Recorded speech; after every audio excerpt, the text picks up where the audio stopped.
Thank you very much for coming. I'm Bernie Sanders, chairman of the Progressive Caucus. Today, as you know, on the floor of the House, there is a monumental debate taking place at a time when the Republican Party recently received some $11 million in one night in campaign contributions from some of the wealthiest people in America. And Mr. Gingrich had a $50,000 a plate fundraising dinner.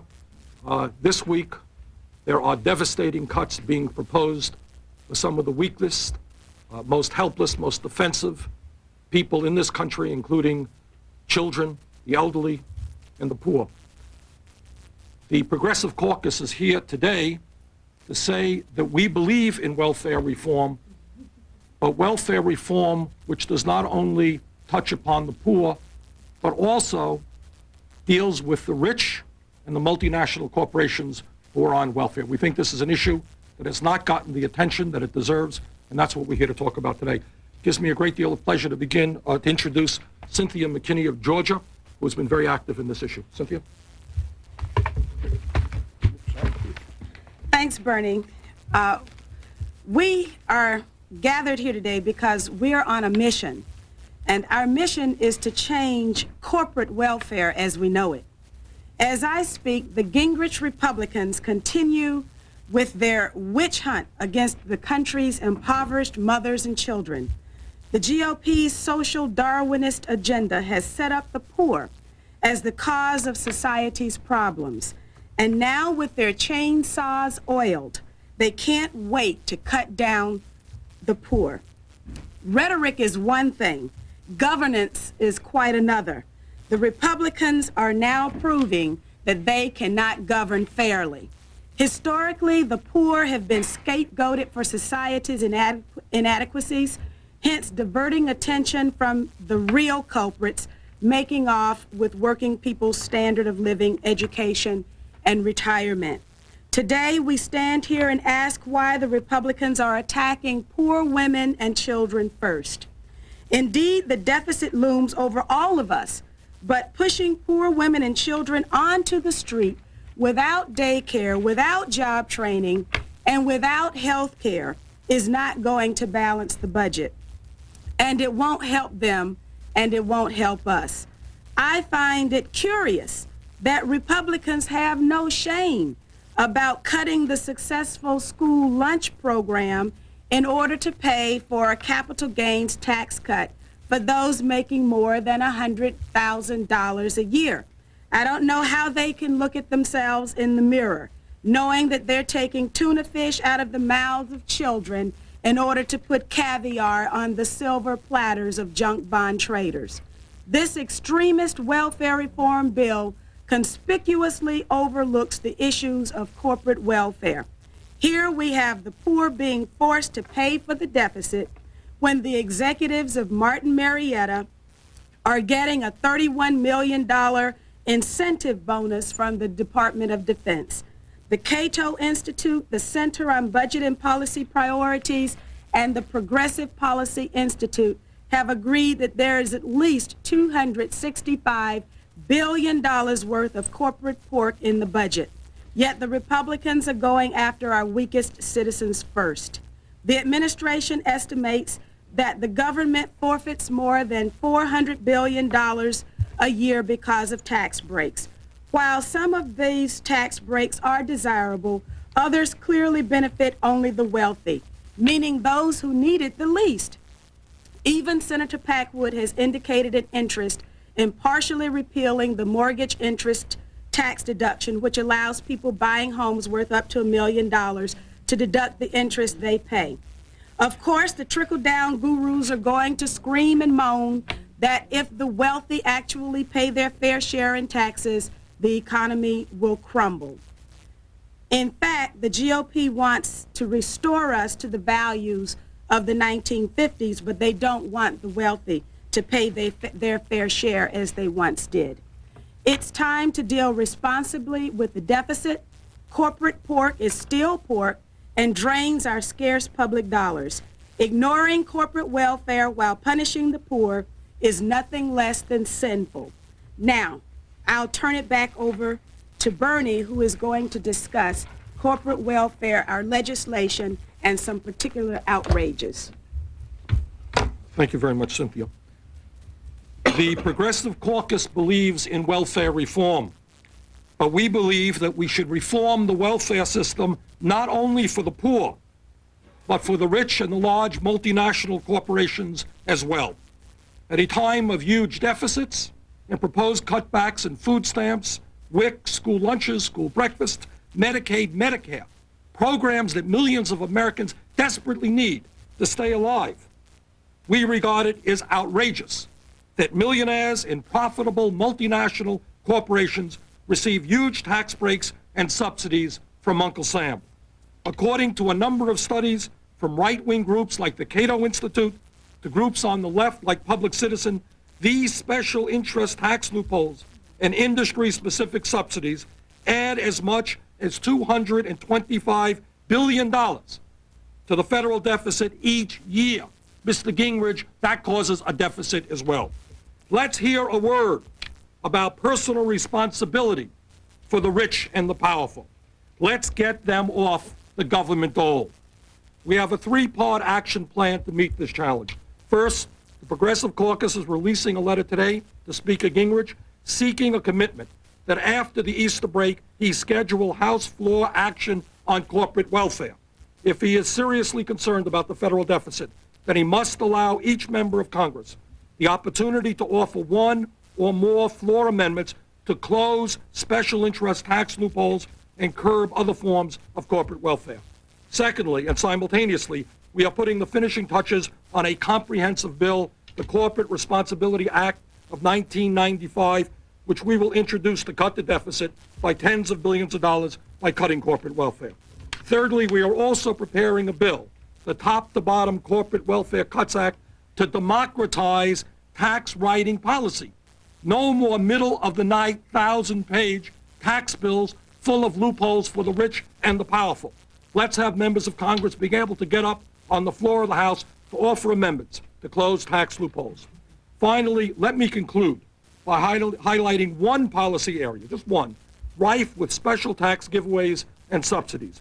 I refer to corporate welfare that rewards American-based multinational corporations for investing overseas and creating jobs in foreign countries rather than reinvesting here in America. Example one, foreign corporations with subsidiaries in America, like Toyota and Nissan, underpay their U.S. taxes by at least $25 to $30 billion a year. Number two, American taxpayers, this is a beauty, are now required through the Overseas Private Investment Corporation, OPIC, to provide hundreds of millions of dollars for American Fortune 500 companies to take out jobs overseas, and billions more, incredibly, to insure their risky investments abroad. Example number three, millions more in tax dollars through the Agency for International Development, the Commerce Department, and other federal agencies to help U.S. companies shift jobs and production to foreign export processing zones. There is an enormous amount to be discussed. We're proud to be bringing forth these issues. We think this will create fairness in America and cut substantial amounts of money from our deficit. Now I'd like to introduce NYDIA VELAZQUEZ of New York. Thank you, Bernie. And I want to thank you for the kind of leadership that you're bringing to the deficit reduction debate that is so well needed. We, members of the Progressive Caucus, recognize the need to reduce the federal deficit. What we are calling for is a fair approach to deficit reduction. That's a debate that the new majority in Congress has yet to allow the American people. Today's consideration on welfare reform is a perfect example. Less than 2% of federal dollars are spent on assisting poor women and children.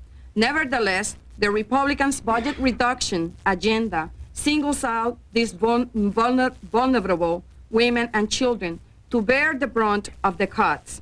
The Republicans will slash $70 billion from our already thin safety net. Critical programs like AFDC, food stamps, school lunches will suffer drastic reductions. At the same time that food is being taken from poor children's mouths, corporate America and the wealthy are feasting with the new majority. The Contract on America offers tax credits for families making $200,000, and capital gain tax cuts for the rich and big business. The American people deserve a fair alternative. That's what the Progressive Caucus is proposing. Today, the federal government gives out about $100 million in tax dollars so that Campbell's Foods and groups like the USA Rice Federation can market their products overseas. Kids in America have to give up school lunches so that big business can sell V8 in Argentina and Uncle Ben's rice in Poland and Saudi Arabia. Is this fair? This month, 5 million children will go to bed hungry.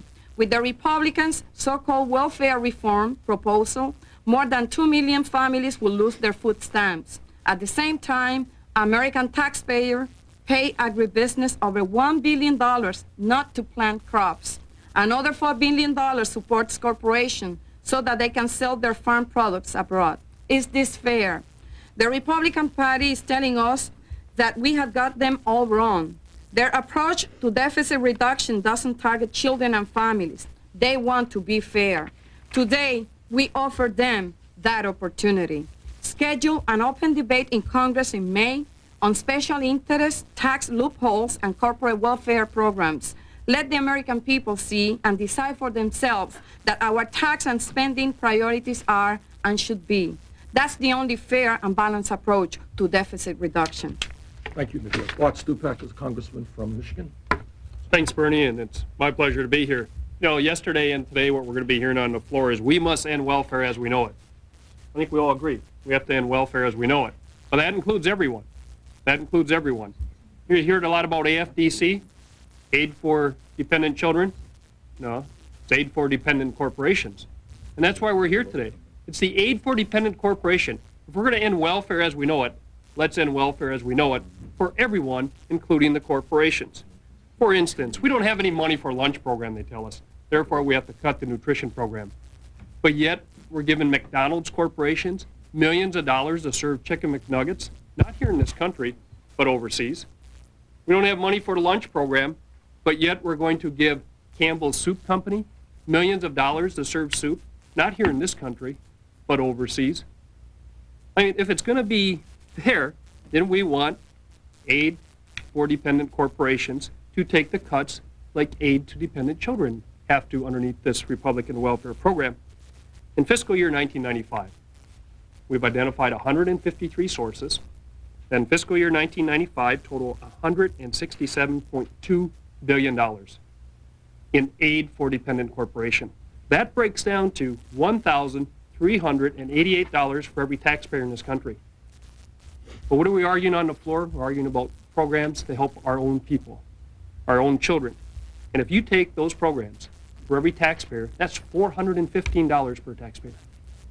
$1,388 for the corporations, $415 for working folks here in this country. 3 times more welfare than what we're arguing about on the floor. So if they want to get serious about cutting the budget, and remember, stuff we're doing on the floor is not going to cut the budget, not going to cut the deficit, not to reduce the debt. It's going to pay the tax breaks for what? More corporate welfare. Eliminate capital gains tax. Eliminate the minimum corporate tax. Remember, that's all coming up in their bills. So what we're asking for is let's be fair. Let's end welfare as we know it, not only for people of this country, but for the corporations in this country and do their business overseas. Thank you, Bernie. Thanks very much. Peter DeFazio is congressman from Oregon. Thanks, Bernie. Today, on the floor, we're going to engage in a vigorous debate on reforming welfare for poor and struggling Americans. And next month, in the Republican budget, we're going to engage in a struggle over many programs that are vital to middle-income folks and their families, student loans among those. But when will come the day that we will deal with the issues of corporate welfare and a tax system which is disproportionately set up to reward those who earn in excess of $200,000 a year or make a living by not working for wages, but by investing their wealth. I went through a list, and I got to tell you, I wasn't even breathing hard by the time I finished. I decided that I'd like to see the $60 billion in deficit savings that the Republicans are talking about with the welfare reform proposals, but of course they're talking about $60 billion over 5 years. I went through a list of aid for dependent corporations, and I came up with $60 billion a year, which we could save without affecting a single one of my constituents. Now, who is this all about? Is it about Wall Street, or is it about Main Street? For the Republicans, it's clearly about Wall Street. Just one brief example, and I'll defer to other folks. The Women and Infant Children, Women WIC program, Women, Infants, Children program. It's about $5 billion a year. It's a program with no allegations of waste, a program which efficiently purchases, infant formula, something the Republicans want to do away with to benefit a few infant formula manufacturers, and feeds millions of pregnant women, young children, nursing mothers. $5 billion a year. Well, we could keep that program entirely intact, and we could just cut the exclusion of income for foreign sales corporations and the inventory property sales source rule exception. We could have $5 billion in deficit reduction and keep the WIC program intact. And we can repeat those examples time after time. There's 4 times as much in this list on an annual basis, and it wouldn't be missed by a single average American. Major Owens, Congressman from New York. Just one quick observation. $16 billion is the amount of money that aid to dependent children receive in this country, about $16 billion. So it happens that $16 billion is also the amount of money that the farmers on welfare also receive. $16 billion in crop subsidies is what we give to farmers regardless of whether or not they're poor. There's no means testing. On the front pages of several of our leading newspapers, I want to congratulate them. We have articles recently about fat farmers on welfare, including many who don't live on the farm, haven't seen the farm for a long time. They're drawing down these checks. And in Kansas, in one county, it was pointed out by the New York Times, the lowest check received by anyone there has been $20,000 to $40,000. This has gone on for the last 20 years, and those $20,000 to $40,000 checks are for the poorest farmers. Millions of dollars go to the agribusinesses. The point I want to make is that when you talk about corporate welfare, you're talking about the tremendous amount of money that goes to the agribusinesses, the corporations that are in the agriculture sector. Agriculture has been very successful in this country as a result of government intervention. We have the world's best agricultural industry. The government can get out of it now. We don't need to help them anymore. They're doing very well.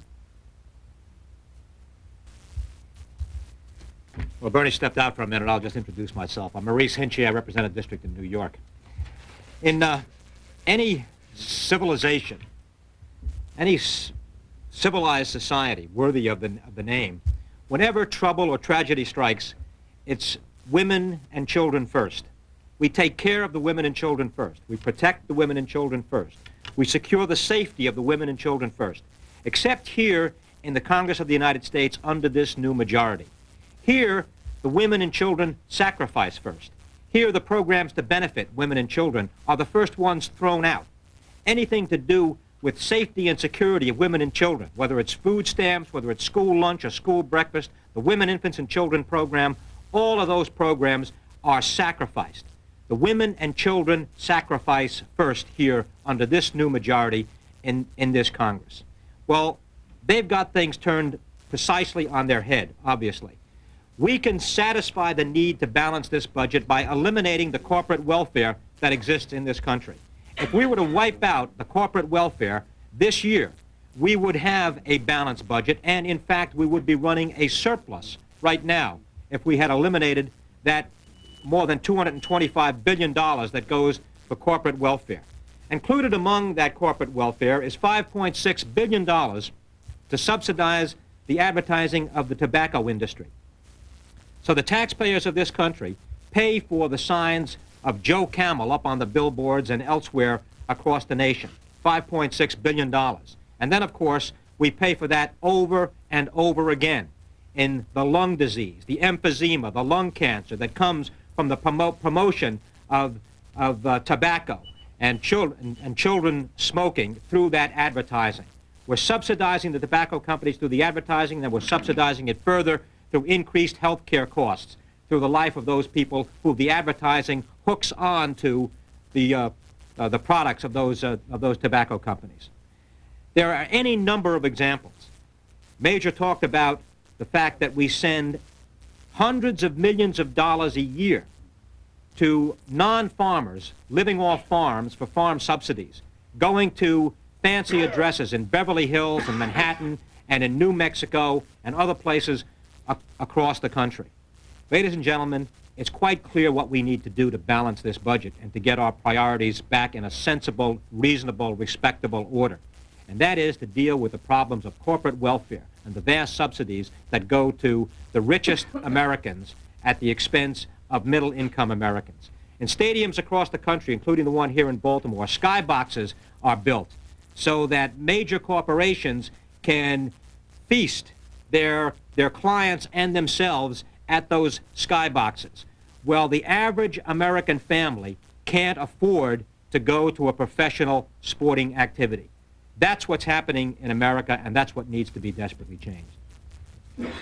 Dave Bonnier is the whip of the Democrat Party. Be very brief. I want to thank my fellow Progressive Caucus members for their concern over this issue. As Maurice Hinchey has just, I think, eloquently stated, over the last 2 weeks, the House Republicans have really given new meaning to the phrase, women and children first. In the past 2 weeks, they're cutting feeding programs for infant children, nutrition programs for pregnant women, school-to-work programs for high school students, heating assistance for our elderly. And this week, they're trying to cut the school lunch program. They've cut student loans for young adults going to colleges. And they all want to do this just in order to give tax breaks to the wealthiest and most comfortable people in our society today. Yet at the same time, we're giving a $1.2 billion in mining subsidies to rich corporate miners. We're giving $4.3 billion in subsidies to irrigation farmers. And we're giving tens of billions of dollars in rich multinational corporations who move their jobs overseas. All told, the federal government is doling out over $200 billion of this corporate pork, yet we have spent the past 2 weeks targeting seniors and kids. Now, how do we justify this? How can we ask American families to sacrifice if we aren't willing to ask rich corporations to pay their fair share? We are here today to say that before we cut another program that benefits children, that benefits kids, that benefits women, we should target corporate pork first. That once we're done reforming the $40 billion public welfare system, we should go to work on the $200 billion corporate welfare system. You know, Republicans love to criticize young mothers who are on welfare. They spent the past 2 weeks going after kids who don't have big bucks to pay for rich corporate lobbyists. I would suggest that if the Republicans really want to cut spending and to cut waste and to cut this pork, they should join us in ending the handouts to rich corporations. They should join us in ending corporate welfare, because if we don't, our children will be paying these corporate for these corporate boondoggles for generations to come. Bob Filner is Congressman from California. Good afternoon. I represent the district in San Diego, California. And I want to thank Congressman Sanders for a great organization job in this press conference. I just want to give one example of the corporate welfare we're talking about to show that this is not rhetoric. We have thought through this. We have examples. We are going to follow through. I introduced legislation last year, and will do so again this year, targeting a glaring loophole, a tax loophole, that allows the 10 or 12 largest insurance companies in this nation to avoid $2 billion per year, $2 billion per year in taxes. The formula for their taxation was written about a decade ago. It assumed that a certain amount of taxes were collected. Their accountants found a way around it. They found that if they treated their capital gains differently than they had in the past, they would avoid $2 billion a year in taxes.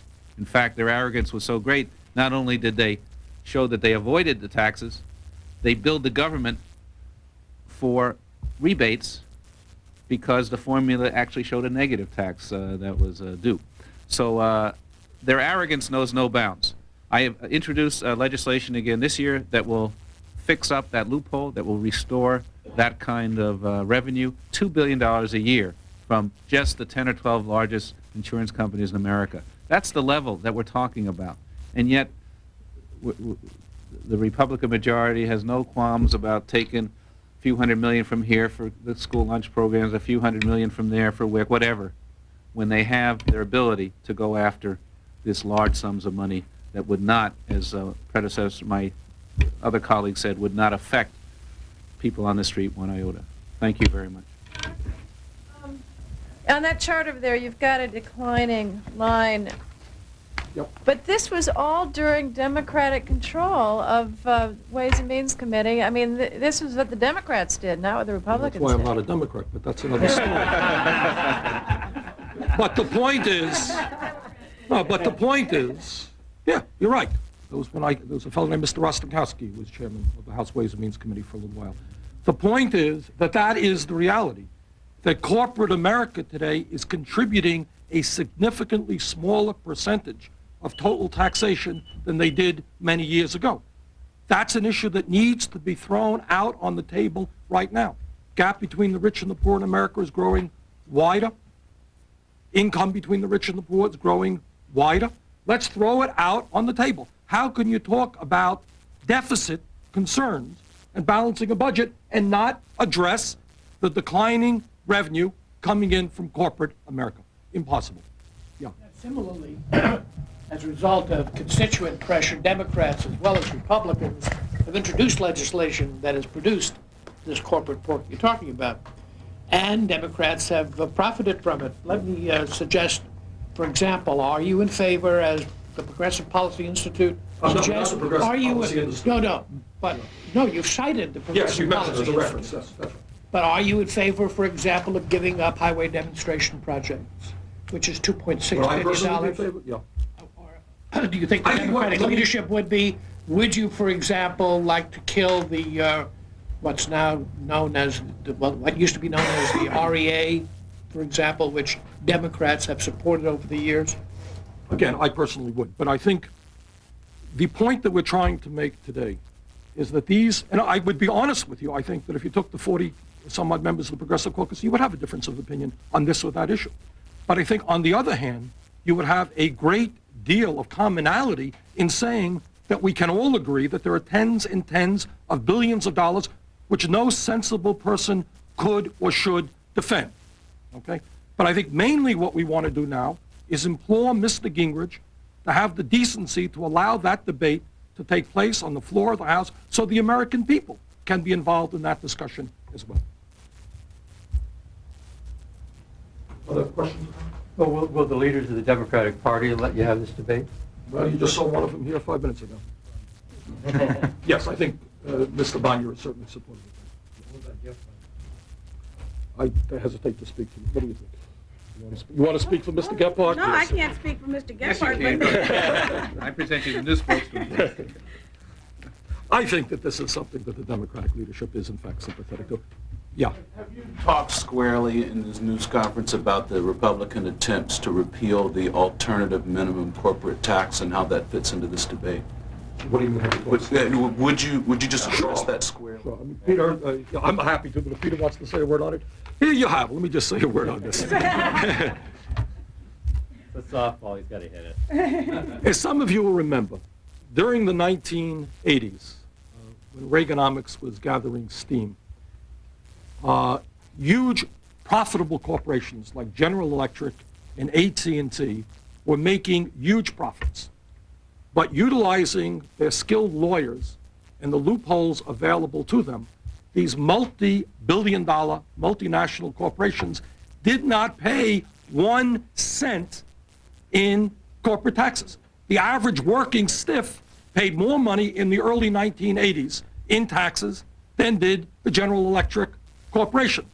As a result of the scandalous activity and people talking about it, the media publicizing it, finally what was passed was the corporate minimal tax, which said that even if they took advantage of all of the loopholes, they would have to pay something in taxes. Last week, as you know, the House Ways and Means Committee has now proposed eliminating the minimal tax so that we can go back to the days when large profitable corporations paid nothing in taxes. Obviously, that is an outrage. It is a double outrage that they propose that at exactly the same time as they want to cut back on WIC or school lunch programs taxed, which said that even if they avoided, they took advantage of all of the loopholes, they would have to pay something in taxes. Last week, as you know, the House Ways and Means Committee has now proposed eliminating the minimal tax so that we can go back to the days when large profitable corporations paid nothing in taxes. Obviously, that is an outrage. It is a double outrage that they propose that at exactly the same time as they want to cut back on WIC or school lunch programs or other programs needed by the poorest people in America. I'd like to say something to answer your other question. The Progressive Caucus is not the only element of the Democratic Caucus that's discussing this issue of corporate welfare. We also have other parts of the Democratic Caucus that are very much interested in at least furthering the discussion. And suggestions have been made about how, in fact, we could go about implementing some kind of commission that would look at it and take it out of the hands of the individual members of Congress, because, as you're right, every district would be touched by this. And so do we want to go cold turkey on this, or do we want to establish an independent commission, or do we want to do it in a 5-year phase out? So there is a broad discussion throughout all of the ranks of the Democratic Caucus, including our most conservative members, who are also on board with the idea that this is an issue whose time has come. Just let me respond generally to, I think, the 3 or 4 questions that were raised about the Democrats. Unlike Bernie, I am still a member of the Democratic Party. But, you know, part of the message sent by the defeat of Democrats in droves across the country last November, with just a miserable turnout by our traditional constituencies, is that America has begun to notice that there is very little difference, and has been very little difference, between the leadership of the Democratic Party and the leadership of the Republican Party. But this Congress is going to see a divergence. First off, the Republicans are taking it so far. They are just bending over backwards to service their corporate masters. I mean, the repeal of the alternative corporate minimum tax, it's an obscenity that they should even be discussing that. And on the other hand, you know, the Democrats are now searching a little bit more for their roots. And I believe that these are issues that will command a majority in the Democratic Party in the near future, and will bring Democrats back to Congress in large numbers in the next election if the Republicans continue in this course. You notice they do try and cast themselves as populists. It's hard to cast yourselves as populists when you're servicing the largest multinational corporations in the world day in and day out. On that point, have you had any conversations with the White House or your Democratic colleagues in the Senate and how to sustain this line of attack against the Republicans and corporate welfare and these related issues? I have raised this issue with the White House, with senior officials, not personally with the president. You know, the response is obviously polite listening. You know, there is a problem there. Perhaps we will have to lead the White House in this issue, but we certainly have champions in the Senate.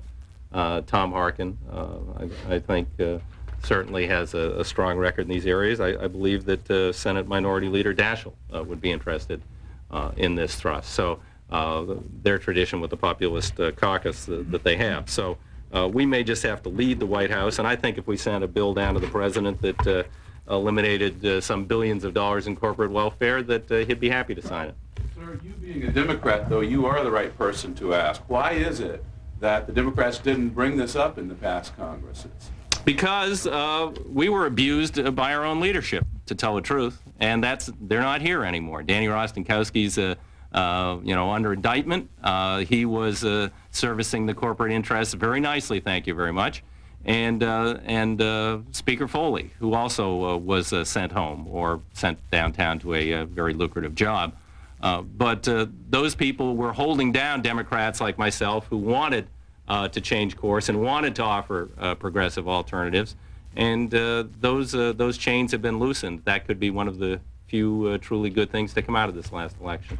What was the problem the White House cited to you? You said there was a problem there. I didn't say it was a problem. I just said that I raised it among a number of... To tell the truth, the president hasn't had many of the winners of the last election down to the White House, particularly those of us from marginal and swing districts. He has had all the losers down to the White House. He's had the Republicans down to the White House.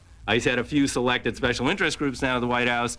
And I was told, don't worry, he'd get around to the winners, particularly those of us who won in marginal districts, someday before the next election. I mean, let me just answer your question. We need not, he's in good spirits about that, but 2 points. We shouldn't be naive. I mean, and again, I don't want to speak and will not speak for the Democrats, but during the 1980s, Tony Coelho was extremely successful in bringing in, I believe, more corporate money for the Democrats than the Republicans received, which got people like Newt Gingrich very, very angry. And he's rectifying that now.